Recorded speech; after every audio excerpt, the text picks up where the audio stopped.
Welcome to Gone in 60 Seconds. Today we have the SKYWELL BE11, a new car brand from China, but unfortunately the reviews have not been particularly kind to this car so far. So we're going to have a look and see if that is justified. We're going to have a look around the outside, take a look at the interior, check out the build quality, and we'll take it for a drive and I'll tell you what I think about this SKYWELL BE11. Please do like and subscribe to the channel so you can see more videos and reviews like this one.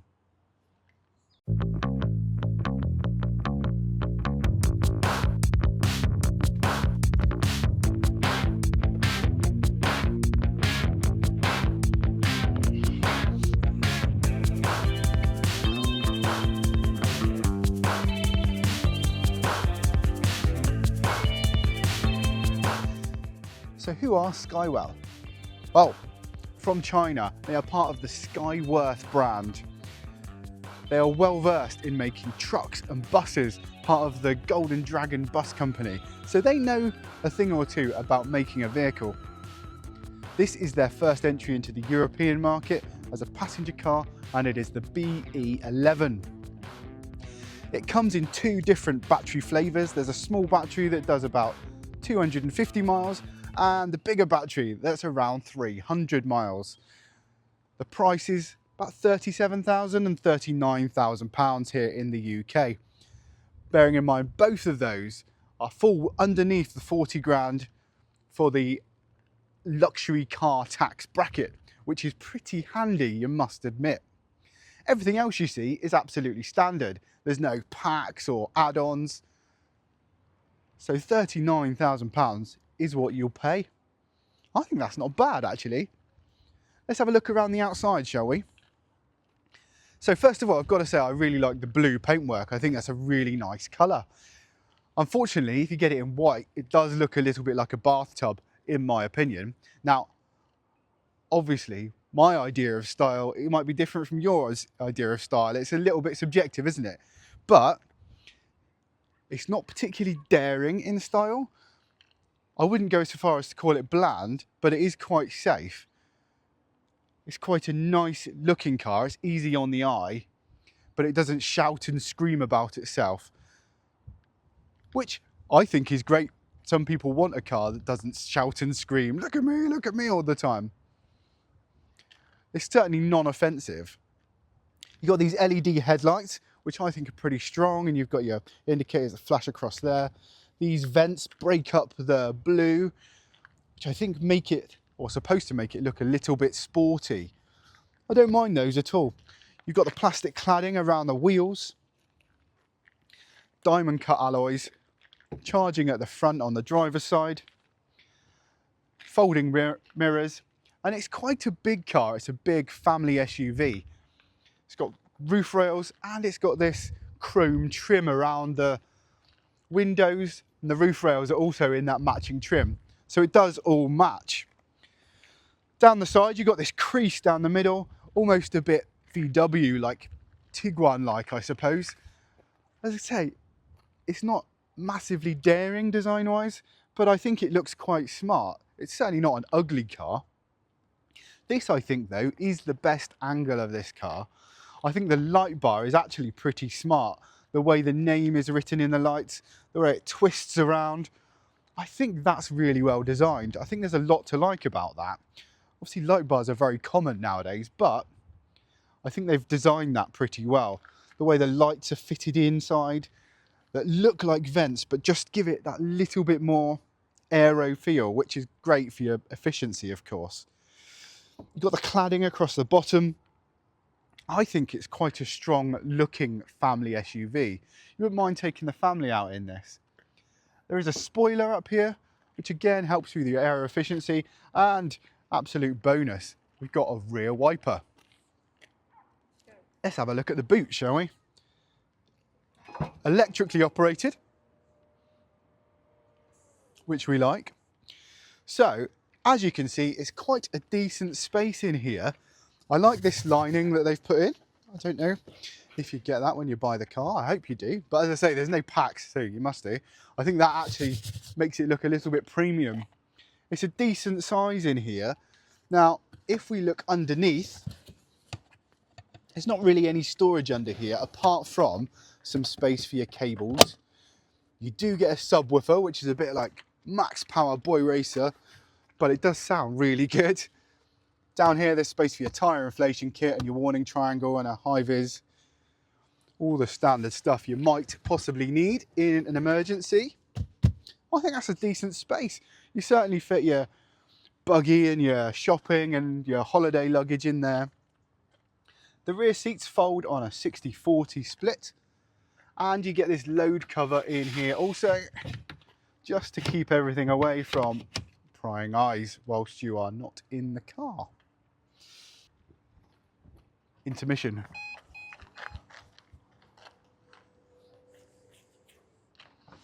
That's not going in the video.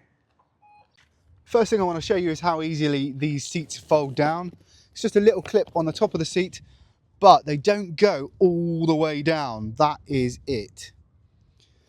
Seats though do have a zip, so I'm assuming you can open it up and take it off and clean it, which is quite handy, I suppose. Let's have a look at the space. Now, one thing this car does absolutely excel in is the space in here. It is huge.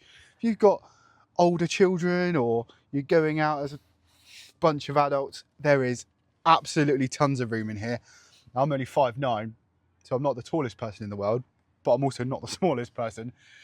I've got absolutely tons of headroom, blooming loads of leg room, and you can put your feet under the seats.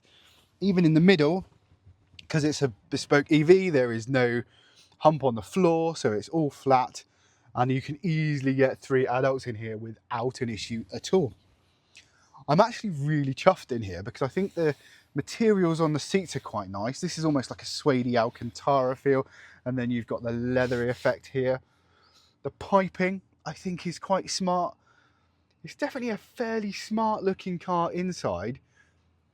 The pano roof just makes it feel so light and airy, even though you've got a dark interior.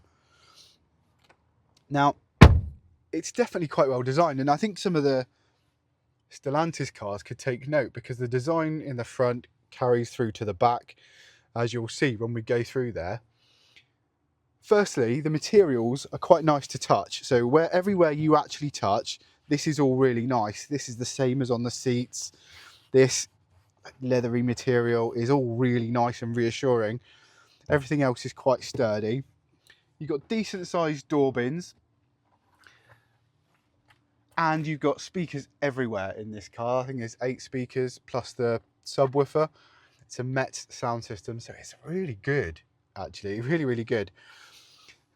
The wood trim up here, I can see exactly what they've gone for. It's almost like an older school, like an old Jag, in terms of what they're looking for. I don't know if they've quite pulled it off because it's not real wood, it is plastic. But just to look at, I think it looks quite premium. I think they've done a decent job of it. The chrome trim, or it's like a goldy trim almost. It's like an off chrome, isn't it? Under here as well, just sets it off to make it look a little bit more premium. I don't know whether as that ages it's going to feel a little bit cheap, but I think they've really made an effort to make it look quite premium and nice in here. Certainly things us Brits would like or recognise from cars of yesteryear that I think would appeal to quite a lot of people. I think it's definitely a nice, smart interior. Now on the back, you've got decent sized pockets on the back of the seats. Air vents here so you can control your own. Climate, 2 USBs down here. Now they are the older USB-As, so you will need a little adapter if you're going to charge USB-C devices. And there's an international plug there. Now this vehicle doesn't have, or is not advertised as having, vehicle to load, but clearly you can plug your devices in if you've got the right adapter. Another thing to show you is there is an armrest in here. It has cup holders which have a rubber matting in the bottom to make it hold your cup nice and steady, and that, when you're sat down, is really comfortable. You could definitely do decent long journeys in here. If you're taking the family on holiday, this is a great place to sit. Also Isofix on the 2 seats here in the back, either side. Really handy, quite easy to get to under there. Fantastic. I think the back is really, really nice. There you go. Right, here we are in the front of the SKYWELL BE11. Let's have a look around the cabin. Now, as you sit in the driver's seat, it's quite a good commanding position. It is an SUV, so you are that little bit higher up. The windows are nice and big, your mirrors are big. You've got a good view out of the rear window also. All very handy for manoeuvring around. The materials in here, again, are not bad at all. Everything is fairly soft to the touch. This is all like a fake leathery trim. And I think they've trimmed it quite nicely with the piping around the outsides, all matching on the steering wheel and the door. And I think that all looks quite nice. You've got real buttons across the middle here to turn on your automatic climate, your blowers for your windows, your hazard lights, real buttons. This one anonymous button here that doesn't have anything to it makes you feel like there should be another trim, but it doesn't do anything, which is a little bit odd. Piano black is always slightly annoying, but you know, you can't get too annoyed. They've designed it. It looks quite nice. It's fairly tastefully done. This button here is quite sturdy and reassuring. It doesn't feel cheap at all. This is just for you to select your gear, and you push the middle to put it into park. Your handbrake button is here, and your auto hold. Now, this again is all right, actually, not too bad. It protects your cup holders and keeps them hidden from view. Your cup holders, you've got 2 there. Again, they've got a rubbery kind of feel in the bottom, which is quite handy for keeping your drinks nice and still. Here you have a fairly decent sized cubby, I'd say. It's also got a little vent there you can turn up and down, so if you wanted to cool your beverages or whatever you keep in there, you can do. And there's this really big space under here which actually has your wireless charger on it. It's also decent space if you want to store a handbag or something similar. The only annoying thing is when you do put your phone on the wireless charger, you do have to turn it on in the screen. But at least with it there, it's not distracting you while you're driving. It's not on in your view, is it? So that's quite handy. I like that. Now, glove box, decent sized, full width. We like that. We look at the materials up here. Now, again, this has got that plastic wood effect and that slightly off chrome strip that goes across the front there. I think it'll be interesting to see how it ages. Actually, I can see exactly why they've done it. They've tried to make it look fairly premium, and I get that. It's not terrible at all. I can see why people might think it looks a little bit cheap. I personally think it looks quite nice. So it's quite nice and reassuring to know that you're getting all of this. And this is a long range model, so you're getting all of this at under 40 grand. Of course, it's still a lot of money, but they've made a real effort to make it look premium. And I like that. You've got this 12-inch infotainment screen, which we'll talk about a bit more detail. And the driver display is digital in front of me here. So this steering wheel is also, I would say, quite nice and reassuring. It's a decent size. It's slightly squared off bottom as well to give you a bit more space and to make it feel slightly more sporty. It does have this weird little panel here, which I don't really understand. Almost feels a little bit on the value side, but you know, it is just design, isn't it? The only thing this car does omit is there is no heated seats and there is no heated steering wheel available. So you just have to turn the climate control up and warm yourself up that way. The seats are electrically adjustable. There are little buttons down on the side of the seat so you can move the seat and adjust it to exactly how you like it. I find these seats are really quite comfortable, actually.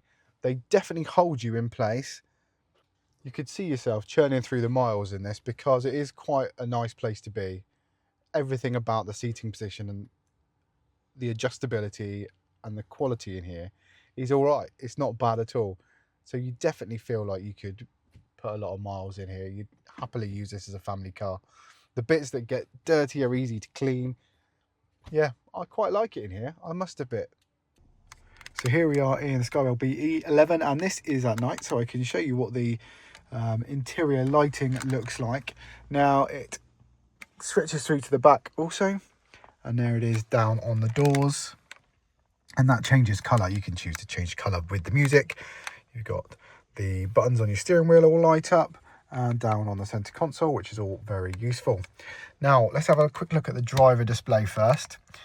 Let's zoom in. So what you can see here is, this is what you see when you're driving. First of all, you've got your song and artist information, your lighting information, your odometer. This is where your speed shows and your gear. You get the temperature up there also, as well as any warning lights you get up the top there. Obviously it needs petrol, which it doesn't. It's currently uncharged, so that's why we got those lights. You also get your kilowatts here, so you can see whether you're deploying or whether you're regenning. And down here you can see the charge status. As you can see, that is currently charging up. Now this is your infotainment display, and I have to admit, this is a little bit where it does let itself down, because the stock software is a little bit like if you bought a slightly cheaper Android tablet, and that's, you know, I don't like to be rude, so let's just turn the lights on so you can see what I mean a little bit better. So as you can see, it's got quite thick bezel around the outside, so it's like an older gen iPad in that type, in that sense. And when you load it up, this is what you get. So you've got different pictures on the back to add to your atmosphere, and then these are the apps across the bottom. If you click on the built-in navigation, you get this Turbo Dog 9 screen, which, I mean, is not the most confidence inspiring, is it? And this is your map, and it is fairly, you know, simple enough. It works. It does give you speed limits and everything, so, you know, it's not the worst in the world, but it's not a CarPlay map, you know, it's not your Waze or your Google Maps, for example, is it? If you go into vehicle control, this is where most of your settings are. So you can change your lights, your headlights, your accompany me home settings, so how long your lights stay on when you lock it, atmosphere lamp, your colours and your brightness, breathing mode, rhythm mode. I mean, this is for the lights in the door, so you can change whether they're changing to the music or to your speed. Whether you want it to greet you when you get in, and how bright you want your physical buttons to light up. If you go into your mode, this is where you can adjust your brake pedal settings, your steering assistance, whether you want it in sport or comfort, and your energy recovery. It doesn't quite do one pedal driving, and I have to admit, I have found that slightly inconsistent. So even at 100%, it's not one pedal, but sometimes it regens when you put your foot off, and sometimes it doesn't. So it's not 100% of the time accurate, but there you go, that is in there, and you can change it exactly by the percentage. So it's not just like in 3 settings or whatever. You can get it exactly how you want it to be. Some of these, it does give you a little thing so you can see what it actually means, because it doesn't necessarily make sense. Worm mode, what does that mean? That's after turning on, the user releases the brake pedal and the vehicle moves forward slowly without stepping on the accelerator pedal.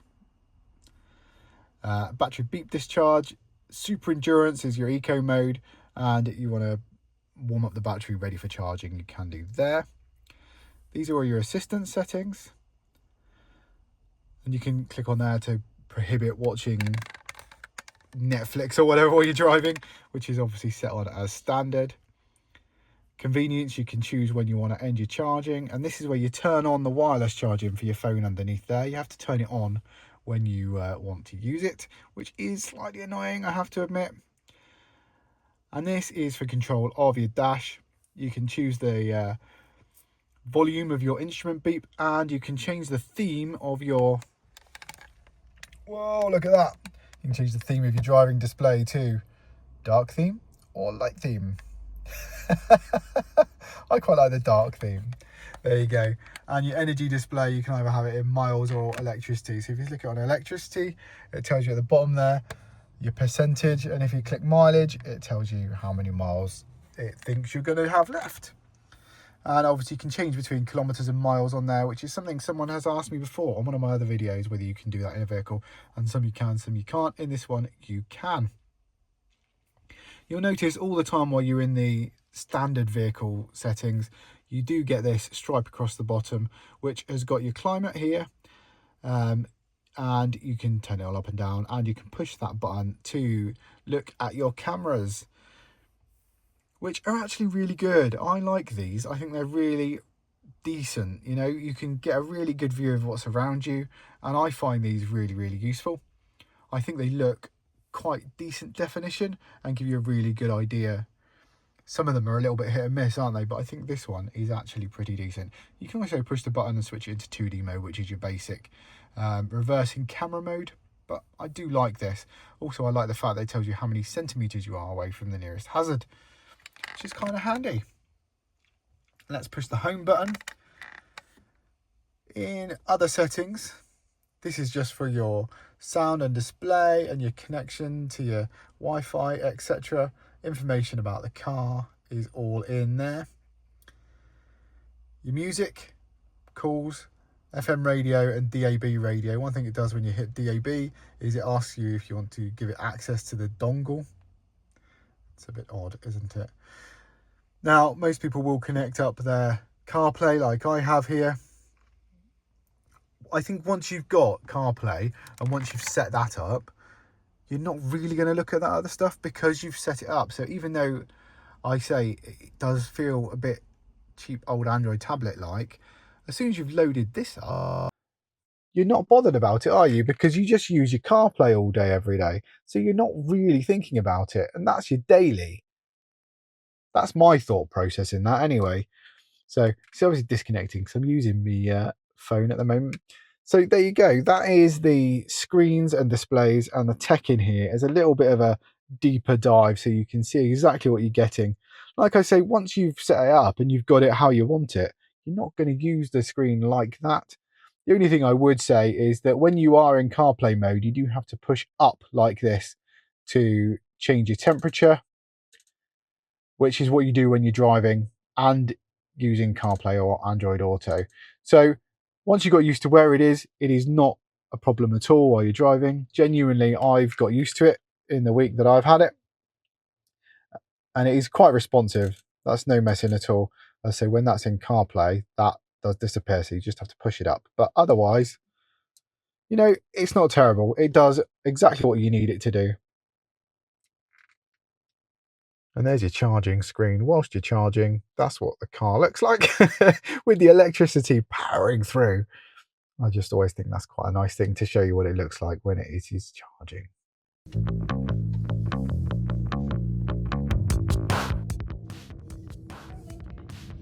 Right, so let's take the SKYWELL for a drive, shall we? Now, it is an interesting car to drive, and in some ways, driving it now, I've had it for a week, so I can give you my honest opinion of what it's like, and I've driven it up the motorway and A roads and B roads, etc. I've really given it a good workout on all different types of roads. So I think I'm fairly well qualified to tell you what I think of its drive. Now, it's certainly not perfect. I think that's a fair assessment. It isn't the most perfect car. It's comfortable to drive and it is easy to drive. It's not a stressful car to drive at all. In fact, it does lack some of the systems that make some modern cars slightly more stressful to drive, such as it doesn't have lane keeping assist, for example, so it's not always trying to shunt you into the wrong lane, however useful that is in some circumstances. I think the steering in this car does let it down a little bit because it is quite light. It doesn't have loads of feel, and it doesn't move quite as predictably as you'd expect it to. I mean, it's certainly not sports car like by any standards. It's not the most rapid electric car either. However, again, it's quite comfortable and quite simple. So if you were wanting a sensible family car in all proportions, that is no stress, no frivolity, looks smart, does all the basics, then this is actually not a bad shout. Some of the driving things I do find quite annoying are when it breaks traction. And quite often, just pulling away from a roundabout or moving with any kind of vigour, you can find the rear wheel spinning slightly, which, if you're not prepared for it, can give you a bit of a can give you a bit of a moment. But again, it's not dangerously bad. It's not like it's completely disconnected. I think it's just that lack of feel that it sadly finds.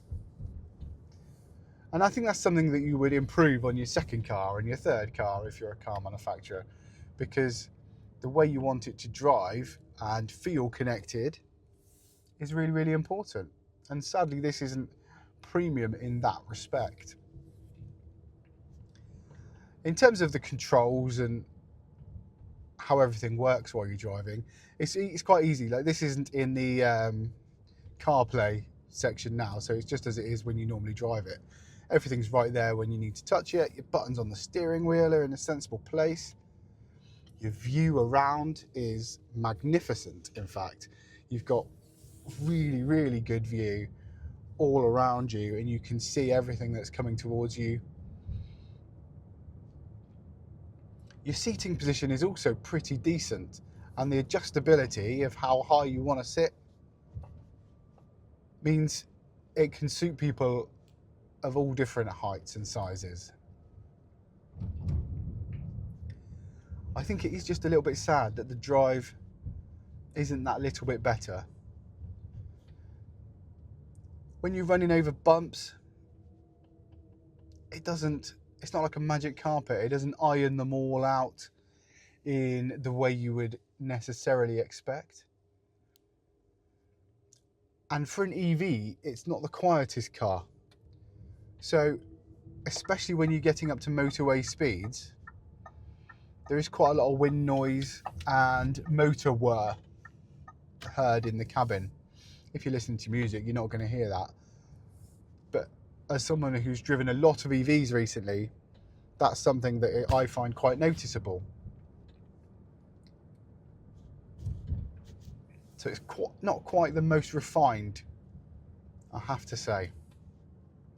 But again, I'm talking from quite a privileged position, I think, of having driven lots of different EVs, all sorts of premium mark brands, well-known brands here in the UK, all at really premium prices too, it has to be said. But I think it spoils you a little, and it spoils how you feel about cars, because you kind of get used to that level of luxury. And people who have been making cars for so many years, they know exactly what this market is looking for. They know what UK roads are expecting or like to drive on. So I think it's probably unfair to expect it to be perfect in the first car. I mean, look, for example, at BYD. They make some amazing cars, but they've been represented here in the UK for a good few years now, and they've brought quite a few really good models out. So I think it's a welcome addition to the market. Another brand vying for our attention. It's only good for competition. It pushes standards up, because you do get an awful lot here for the money.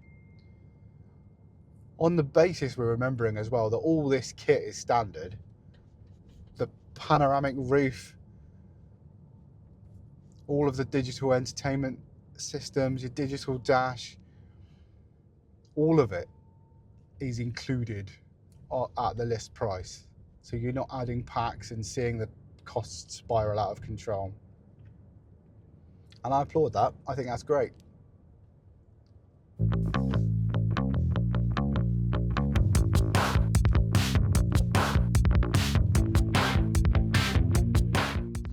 5 things I like about the SKYWELL BE11. Number 1 is the panoramic roof and the fact it actually opens. Number 2 is the physical buttons on the steering wheel. I really like that. They're none of this touch sensitive nonsense. Number 3, electrically adjustable seats. So great to get into the position that you want. Number 4, it's got to be the space in the back here. It is incredible and it's a great car to be driven in. Number 5, I think these lights, the LED headlights on this car are really well designed, and this in particular, the light bar, is quite smart and sets it out as being slightly different from its rivals.